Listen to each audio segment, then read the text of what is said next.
அண்மை காலமாக தமிழ் கட்சிகள் ஒரு பொது வேலை திட்டத்தின் அடிப்படையிலே இணைந்து செயற்பட வேண்டும் என்ற ஒரு கருத்து முன்வைக்கப்பட்டு வந்தது. அந்த அடிப்படையிலே மக்கள் நலன் சார்ந்த வேலை திட்டங்களிலே இணைந்து செயற்படுவதற்கு தயாராக இருக்கின்றோம் என்ற கருத்து ஈழமக்கள் ஜனநாயக கட்சியினால் அதனுடைய செயலாளர் நாயகத்தினாலும் வெளியிடப்பட்டிருந்தது. இவ்வாறான சூழலிலே உள்ளூராட்சி மன்ற தேர்தலுக்கான வேட்புமனு தாக்கல் செய்வதற்கான திகதிகள் அறிவிக்கப்பட்டிருக்கின்றன. இந்நிலையில் ஈழமக்கள் ஜனநாயக கட்சியோடு இணைந்து நடைபெற இருக்கின்ற உள்ளூராட்சி மன்ற தேர்தலை எதிர்கொள்வது தொடர்பிலே பல்வேறு தரப்புகளும் உத்தியோகப்பற்ற முறையிலே பேச்சுவார்த்தைகளில் ஈடுபட்டு வருகின்றன, தொடர்பு கொண்டு வருகின்றன. இருந்தாலும் எந்த ஒரு தரப்பும் இதுவரையிலே உத்தியோகபூர்வமான முறையிலே பேச்சுக்களில் ஈடுபடாத சூழ்நிலையிலும் கடந்த காலங்களில் ஈழமக்கள் ஜனநாயக கட்சியை பொறுத்தவரையிலே தங்களுடைய வேலை திட்டங்களையும் கொள்கைகளையும் முன்வைத்து ஒரு தனித்துவமான தரப்பாக சொந்த சின்னமான வீணை சின்னத்திலே போட்டியிட்ட தரப்பு என்ற அடிப்படையிலும் எதிர்வரும் உள்ளூராட்சி மன்ற தேர்தலிலும் தனித்து போட்டியிடுவதற்கான ஆயத்த பணிகளில் ஈடுபட்டு வருகின்றோம்.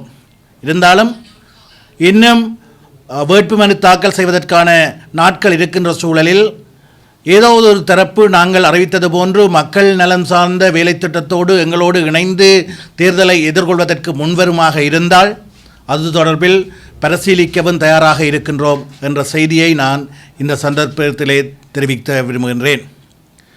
அத்துடன் இன்னொரு விடயத்தை நாங்கள் இங்கே சொல்ல வேண்டும். ஒரு ஆளுந்தரப்பு ஒன்று அரசாங்கத்திலே இருந்து இருக்கின்றது, அரசாங்கத்தை நடத்தி கொண்டிருக்கின்றது. அந்த அடிப்படையிலே ஒரு எதிர்த்தரப்பு என்ற அடிப்படையிலே ஒரு ஆளும் அரசாங்கத்தை கண்மூடித்தனமான விமர்சிக்க வேண்டுமென்ற எந்தவிதமான எதிர்பார்ப்புகளும் அல்லது ஆளுந்தரப்பை விமர்சிப்பதன் ஊடாகவே எங்களுடைய அரசியலை முன்கொண்டு செல்ல வேண்டும் என்ற தேவையோ ஈழமக்கள் ஜனநாயக கட்சிக்கு இல்லாத போதிலும் சில விடயங்களை எங்களுடைய மக்களுக்கு சில உண்மைகளை தெளிவுபடுத்த வேண்டிய கடப்பாடு இருப்பதாக கருதுகின்றோம். அந்த வகையிலே நேற்றைய தினம் யாழ் மாவட்டத்திலிருந்து நாடாளுமன்றத்திற்கு தெரிவு செய்யப்பட்டிருந்த ஜேவிபி சார்பிலே நாடாளுமன்றத்திற்கு தெரிவு செய்யப்பட்டிருந்த கௌரவ நாடாளுமன்ற உறுப்பினர் ரஜீவன் ஜெயானந்தமூர்த்தி அவர்களுடைய முகப்புத்தகத்தை அவதானிக்கக்கூடியதாக இருந்தது. அதிலே அவர் வெளிப்படுத்தியிருந்தார், இன்றைய தினம் அதாவது 5ஆம் தேதி நாடாளுமன்றத்திலே தன்னால் ஒரு தனிநபர் பிரேரணை கொண்டு வரப்பட இருப்பதாகவும் யாழ் மாவட்டத்திலே அதிகரித்திருக்கின்ற போதைப்பொருள் பாவனை தொடர்பிலே அந்த தனிநபர் பிரேரணையை சமர்ப்பிக்க இருப்பதாகவும் இங்கே பிரச்சனை போதைப்பொருள் பாவனை என்பது யாழ்குடா நாட்டிலே கடந்த காலங்களுடன் ஒப்பிடுகின்ற போது அதிகரித்திருக்கிறது. சமூக சீர்கேடுகள் அதிகரித்திருக்கின்றன. கடந்த காலங்களோடு ஒப்பிடுகின்ற போது அவை கட்டுப்படுத்தப்பட வேண்டும். அவை சரியான தரப்புகள் ஊடாக விழிப்புணர்வுகள் ஏற்படுத்தப்பட்டு எதிர்காலத்திலே எங்களுடைய பிரதேசங்களிலே நடைபெறாத வகையிலே மக்கள் வழிப்படுத்தப்பட வேண்டும் என்பதிலே மாற்று கருத்து இல்லை. ஆனால் போதைப்பொருள் பாவனை என்பது யாழ் மாவட்டத்திற்கு மட்டும் அச்சுறுத்தலாக இருக்கின்ற விடயம் அல்ல. நாடாளுமன்றத்திலே தனிநபர் பிரேரணையை கொண்டு வரும் அளவிற்கு யாழ்ப்பாணத்திற்கு மட்டும் தனித்துவமான பிரச்சனை அல்ல. நாடளாவிய ரீதியிலே போதைப்பொருள் பாவனை என்பது இந்த நாட்டை அச்சுறுத்தும் வகையிலான ஒரு விடயமாக மாறியிருக்கிறது. கடந்த வாரம் கூட கொழும்பு நீதிமன்றத்தினுள் ஒருவர் கொலை செய்யப்பட்டிருந்தார். அதைவிட இந்த வருடம் பிறந்ததிலிருந்து 2025ஆம் ஆண்டு பிறந்ததிலிருந்து கடந்த 2.5 மாதங்கள் அல்ல 2 மாதங்களிலே சுமார் 20 பேர் வரையிலே கொலை செய்யப்பட்டிருக்கிறார்கள். ஆக இந்த போதைப்பொருள் பாவனை என்பது ஒரு நாடளாவிய ரீதியிலே கையாளப்பட வேண்டிய விடயமாக இருக்கின்ற சூழலிலே யாழ் மாவட்டத்தில் போதைப்பொருள் பாவனை அதிகமாக இருக்கின்றது என்று ஒரு தனிநபர் பிரேரணை கொண்டு வருவதானது யாழ்ப்பாணத்தை ஒரு மலினப்படுத்தும் வகையிலான யாழ்ப்பாணத்தினுடைய கௌரவத்தை மலினப்படுத்தும் வகையிலான ஒரு அரசியல் நிகழ்ச்சி நிரலின் ஒரு கட்டமோ என்ற சந்தேகம் எங்களுக்கு ஏற்படுகிறது. கடந்த காலங்களில் கூட கடற்தொழில் அமைச்சராக தற்போது இருக்கக்கூடிய கௌரவ சந்திரசேகரன் அவர்கள் பல்வேறு விடயங்களை வெளிப்படுத்தியிருந்தார். யாழ் மாவட்டம் போதைப்பொருள் பாவனையிலே முதலாவதாக வந்திருக்கிறது என்றும் இங்கே விபச்சாரங்கள் அநாதை இல்லங்களிலும் பல்வேறு முதியோர் இல்லங்கள் அல்லது பொது இடங்களிலும் இடம்பெறுவது என்ற கருத்தை கூட வெளியிட்டிருந்தார். அவையெல்லாம் கட்டுப்படுத்த வேண்டும். ஒரு பொறுப்புள்ள ஆளுந்தரப்பு என்ற வகையில் அவற்றை கட்டுப்படுத்துவதற்கான நடவடிக்கைகளை மேற்கொள்ள வேண்டுமே தவிர மாறாக ஒரு சமூக வழிகளிலும் பொது வழிகளிலும் பேசுபொருளாக்கி இந்த பிரதேசத்தை மலினப்படுத்துகின்ற விடயங்களில் ஈடுபடக்கூடாது. இந்த அரசாங்கம் ஆட்சிக்கு வருகின்ற போது இந்த பிரதேசத்தில் ஒரு தொழில்துறையை மேம்படுத்தி சுய தொழில்களை மேம்படுத்தி ஒரு தொழிற்பேட்டியாக இந்த வலயத்தை இந்த பிரதேசத்தை கொண்டு வருவோம் என்று வாக்குறுதி அளித்திருந்தார்கள். உண்மையிலேயே அவர்களுடைய திட்டம் அதுவாக இருந்தால் இவ்வாறான செய்திகளை பகிரங்கப்படுத்தி தவறான செய்திகளை மிகைப்படுத்தி வெளியிடுவது, தவறான செய்திகள் என்பதை விட செய்திகளை மிகைப்படுத்தி வெளியிடுவது கூட ஒரு அவர்களுடைய திட்டத்திற்கு கூட ஒரு எதிர் விளைவுகளை ஏற்படுத்த வேண்டும். காரணம், முதலீட்டாளர்கள் இங்கே வர வேண்டும் என்றால், இங்கே தொழில்துறைகள் விஸ்தரிக்கப்பட வேண்டுமாக இருந்தால் முதலீட்டாளர்கள் இங்கே வர வேண்டும். அவர்கள் இங்கே முதலீட்டாளர்கள் வர வேண்டுமாக இருந்தால் இந்த பிரதேசத்திலே நல்ல மனிதவளம் இருக்கின்றது, தகுதியான இளைஞர் ஜோதிகள் இருக்கின்றார்கள், அவர்களுக்கு வேலை செய்யும் உழைக்கும் ஆர்வத்தோடு இருக்கிறார்கள் என்றால் தான் முதலீட்டாளர்கள் வருவார்கள்.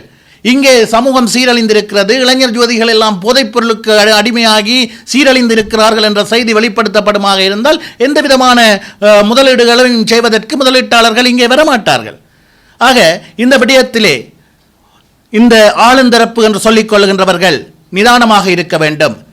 இங்கே இருக்கின்ற பிரச்சனைகள் கட்டுப்படுத்தப்பட வேண்டும். அதே வேளையிலே எங்களுடைய பிரதேசத்தினுடைய தனித்துவங்களையும் கௌரவத்தையும் பாதிக்கும் வகையிலான மிகைப்படுத்தப்பட்ட செய்திகளை தங்களுடைய இயலாமைகளை மறைப்பதற்கு பயன்படுத்தக்கூடாது. அதே போன்றுதான் ஜனாதிபதி அவர்கள் கடந்த தேர்தல் காலங்களிலே பல்வேறு வாக்குறுதிகளை வழங்கி இந்த ஆட்சி அதிகாரங்களை கைப்பற்றியிருந்தார்கள். அவை எவையுமே நிறைவேற்றப்பட முடியாத நிலையிலே இன்னொரு தேர்தல், உள்ளூராட்சி மன்ற தேர்தலை எதிர்கொள்ள இருக்கின்றார்கள்.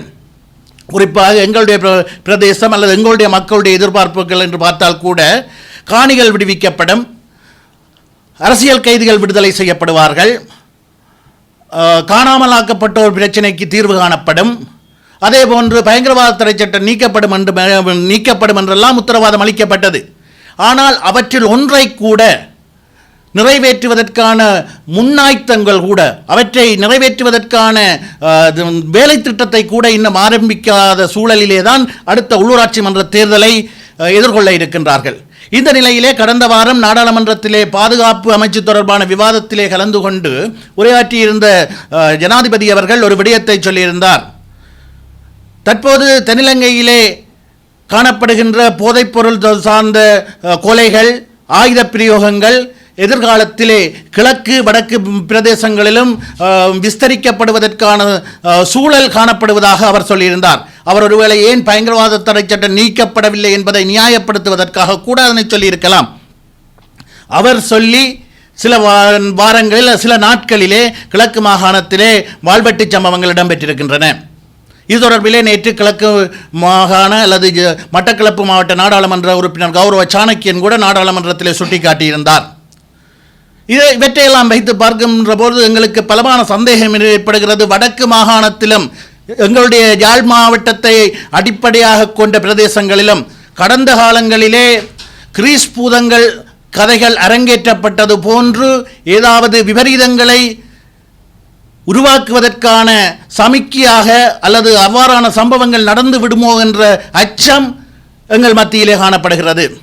எனவே இந்த விடயத்தில் நாங்கள் நிதானமாக இருக்க வேண்டும், மக்கள் புரிந்து கொள்ள வேண்டும். குறிப்பாக என்ன நடக்கின்றது, அழகு வார்த்தைகளாலும் ஒரு கவர்ச்சி மிகு உரைகளாலும் சொல்லப்படுகின்ற விடயங்கள் யதார்த்தமானவை அல்ல என்பதை புரிந்து கொள்ள வேண்டும். சரியான விடயங்கள் சொல்லப்பட்டால் அவை நடைமுறைப்படுத்தப்பட்டால் அதை கட்டாயமாக வரவேற்க வேண்டும்.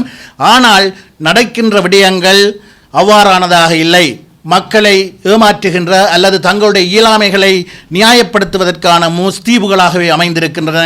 இது தொடர்பிலே மக்கள் அவதானமாக இருக்க வேண்டும். குறிப்பாக ஊடகங்கள் உள்ளூராட்சி மன்ற தேர்தல் நெருங்கி வருகின்ற நிலையில் உண்மைகளை மக்கள் மத்தியில் எடுத்துச் செல்ல வேண்டும் என்பதுதான் எங்களுடைய எதிர்பார்ப்பாக இருக்கின்றது. உள்ளூராட்சி மன்ற தேர்தலில் வந்து நீங்கள் பொதுஜன பெரமுனவோட தனியாக போட்டிடுவீங்க? இல்லை, நான் ஏற்கனவே சொன்னது போன்று பல்வேறு தரப்புகளும் எங்களை அணுகி வருகின்றன. ஆனால் இதுவரையிலே எந்த ஒரு உத்தியோகபூர்வமான பேச்சுவார்த்தைகளும் நடைபெறவில்லை. அந்த அடிப்படையிலே பொதுஜன பெருமுன சார்ந்த சிலரும் எங்களோடு அணுகி இருக்கிறார்கள். ஆனால் இதுவரையிலே எங்களை பொறுத்தவரையிலே இபிடிபியை பொறுத்தவரையிலே தங்களுடைய தனித்துவங்களை பாதுகாக்கும் வகையிலே வீணை சின்னத்தில் போட்டியிடுவதற்கான ஆயத்த பணிகளில் ஈடுபட்டு வருகிறது. வேட்பாளர்கள் ஒழிக்கப்படுவார்கள். இல்லை, அதுதான் இன்னும் அது தொடர்பான உத்தியோகபூர்வமான பேச்சுக்கள் எதுவும் ஆரம்பிக்கப்படவில்லை. உத்தியோகபெற்ற பேச்சுக்கள்லாம் தற்போது நடந்து வருகின்றன. அது முன்னுரிமை பெற்று அல்லது அடுத்த கட்டத்துக்கு நகர்ந்து உத்தியோகபூர்வமான பேச்சுக்கள் நடைபெற்றால் அதன் பின்னர் யோசிக்கலாம். நிச்சயமாக தொடர்பிலே ஊடகங்களுக்கும் மக்களுக்கும் அறிவிப்போம். எங்களுடைய பட்டியலிலே யார் யார் போட்டி போடுகிறார்கள், அது அவர்கள் எந்த கட்சியை சார்ந்தவர்கள் என்பதை நிச்சயமாக நாங்கள் மக்களுக்கு அறிவிப்போம். எந்தெந்த மாவட்டத்தில் போட்டி கடந்த பாராளுமன்ற கொழும்பு மாவட்டத்தில் போட்டியிட்டு தற்போது வடக்கு கிழக்கு பொறுத்தவரையிலே எங்களுடைய தாயக பிரதேசங்கள் எங்களுடைய கட்டமைப்புகள் பாதுகாக்கப்பட வேண்டும் என்பதிலே உறுதியாக இருக்கின்றோம். அந்த அடிப்படையிலே வேலைத்திட்டங்கள் முன்னெடுக்கப்பட்டு வருகின்றன. எங்களுடைய அமைப்பு காரியாலயங்கள் செயற்பாட்டாளர்கள் கொழும்பு புத்தளம் போன்ற பிரதேசங்களிலும் இருக்கின்ற சூழலிலே அந்த பிரதேசங்களுடைய களச்சூழலை பொறுத்து கட்சிக்குள் ஆராய்ந்து சாதகமான சமிக்கைகள் அல்லது அந்த பிரதேசத்தைச் சேர்ந்தவர்களுடைய எதிர்பார்ப்புகள் தீர்மானங்களின் அடிப்படையில் அந்த தீர்மானம் மேற்கொள்ளப்படும். தேசிய ரீதியிலே பிரபலியவாதி தேர்தலில் கூட்டணிவாக ஒரே கூட்டணியில் இருக்கிற ஒரு கலந்துரையாடல் தற்போது நடைபெற்று வருகிறது. இதில் வந்து நமக்கு ஜனநாயக கட்சிக்கான அழைப்பு விடுக்கப்பட்டிருக்கிறது. அதான் நான் ஏற்கனவே சொல்லியிருந்தேன், உத்தியோகப்பற்ற முறையிலே பலரும் பேசி வருகிறார்கள். அதிலே தமிழ் தேசியம் என்று சொல்லிக் கொள்கின்றவர்களும் பேசுகிறார்கள். தேசியம் என்று நாடளாவிய ரீதியில் இருக்கக்கூடிய கட்சிகளும் பேசி வருகின்றன. அடுத்த கட்டம் பொறுத்திருந்துதான் பார்க்க வேண்டும். நிச்சயமாக மக்கள் நலன் சார்ந்த வகையில் நிலைப்பாட்டிலே எங்களுடைய செயலாளர் நாயகத்தை எந்த தரப்பு அணுகுமாக இருந்தாலும் அதனை நாங்கள் சாதகமாக பரிசீலிப்போம். தனித்தனியாக போட்டியிட்டாலும் பின்னர் வந்து கூட்டாக வந்து ஆட்சி அமைக்கின்ற பொழுது ஆதரவு வழங்குகின்ற ஒரு தமிழ் கட்சிகள் வந்து ஆதரவு வழங்கி ஆட்சி அமைக்கின்ற ஆன ஒரு பேச்சுக்களும் நடைபெறுகிறது. அவ்வாறான ஒரு சந்தர்ப்பங்கள் யூடிபி தனியாக கேட்டு ஆட்சி அமைக்கின்ற சந்தர்ப்பங்கள் தமிழ் கட்சிகளுக்கு ஆதரவு அளிக்குமா, இல்லை கடந்த காலங்களை போல வந்து சிங்கள கட்சிகளுக்கான ஆதரவு வழங்குறதுக்கான ஏற்பாடுகள்? இதை தேர்தல் முடிவுகள் தான் தீர்மானிக்கும். ஆனால் கடந்த காலங்களிலே பல்வேறு தரப்புகளுக்கு ஆதரவு அளித்திருக்கின்றோம். குறிப்பாக யாழ் மாநகர சபையிலே முன்னாள் மேயர் ஆனல்டுடைய காலத்திலும் ஒரு தார்மீக ஆதரவை வழங்கியிருந்தோம். அதன் பின்னர் மேயராக முன்னாள் மேயர் மணிவண்ணன் இருந்த காலத்தில் எங்களுடைய ஆதரவினால் தான் அவருடைய அந்த மாநகர சபையை குறிப்பிட்ட காலம் முன்கொண்டு சென்றிருந்தார். இந்த நிலைப்பாடு அதான் நான் ஏற்கனவே சொன்னது போன்று மக்கள் நலன் சார்ந்த தீர்மானங்களாகத்தான் இவையுமே இருக்கும். நாடாளுமன்ற தேர்தல் முடிவடைந்து 3 மாதங்களுக்கு மேலாகியுள்ள நிலையில் வந்து தற்பொழுது ஆட்சி அமைத்திருக்கின்ற என்பிபியினுடைய செயற்பாடுகள் எவ்வாறு இருக்கின்றன என்பதும் உள்ளாட்சி தேர்தலில் அவர்களுடைய பங்களிப்பு வந்து எவ்வளவு தூரத்துக்கு தாக்கம் செலுத்தும் நீங்கள் எதிர்பார்ப்பீங்க?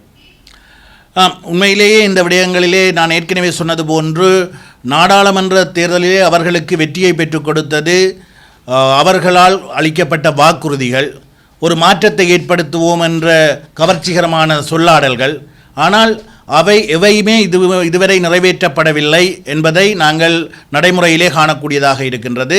இது தொடர்பான அதிருப்திகள் தென்னிலங்கை மக்கள் மத்தியிலே பரவலாக ஏற்பட்டு வருவதையும் அவதானிக்கக்கூடியதாக இருந்தது. அதன் விளைவாகத்தான் அண்மையிலே இடம்பெற்ற எல்பிட்டிய பிரதேச சபை தேர்தலிலும் தற்போதைய ஆளுந்தரப்பு எதிர்பார்த்த வெற்றியை பெற்றுக்கொள்ள முடியவில்லை. அதேபோன்று தென்னிலங்கையிலே நடைபெற்று வருகின்ற கூட்டுறவு சங்க தேர்தல்களிலும் அவர்கள் சாதகமான முடிவுகளை பெற்றுக்கொள்ளவில்லை. இவ்வாறான நிலையிலே தான் அவர்கள் உள்ளூராட்சி சபையை எதிர்கொள்கின்றார்கள். ஆனால் இந்த வடக்கு கிழக்கு பிரதேசத்தை பொறுத்தவரையிலே அவர்களுக்கு ஒரு ஆதரவு அலை இன்னும் இருக்கின்றது என்ற ஒரு தவறான மாயை சில ஊடகங்களால் வெளிப்படுத்தப்பட்டு வருகின்ற போதிலும் அதில் கணிசமான மாற்றம் இருப்பதாகத்தான் தெரிகிறது. கடந்த ஆட்சி காலத்தின் செயற்பாடுகளை கடுமையாக குற்றஞ்சாட்டிய ஆட்சிக்கு வந்த என்பிபி காலத்திலும் வந்து யாழ்ப்பாணம் மற்றும் கிழக்கு பல்கலைக்கழகங்களின் பேரவையை நியமிப்பதில் வந்து இங்கே உள்ள அமைச்சர்கள் பாராளுமன்ற உறுப்பினரின் செல்வாக்கு இருப்பதாக குற்றஞ்சாட்டு நடந்துள்ளது. இதனால் வந்து பல்கலைக்கழக பட்டமளிப்பு வருகின்ற மாணவர்களுடைய இதிலையும் அது தற்போது செல்வாக்கு செலுத்துவது. இதை நீங்கள் எப்படி பார்க்குறீங்க? நாங்கள் இப்போ ஆளுந்தரப்பில் இல்லை, நீங்கள் ஆளுந்தரப்பை சார்ந்தவர்களிடம் இதை கேட்பது பொருத்தமானதாக இருக்கும் என்ற முறை. ஆனால் இது ஆரோக்கியமானது அல்ல. கடந்த காலங்களிலே நாங்கள் ஆளுந்தரப்பாக இருந்த காலத்திலே எல்லாம் காலத்துக்கு காலம் நடைமுறைப்படுத்தப்பட்டு சரியானவர்கள் தெரிவு செய்யப்பட்டு வினைத்திறனாக அந்த பல்கலைக்கழகங்கள் முன்னெடுக்கப்பட்டதை நீங்கள் அறிவீர்கள்.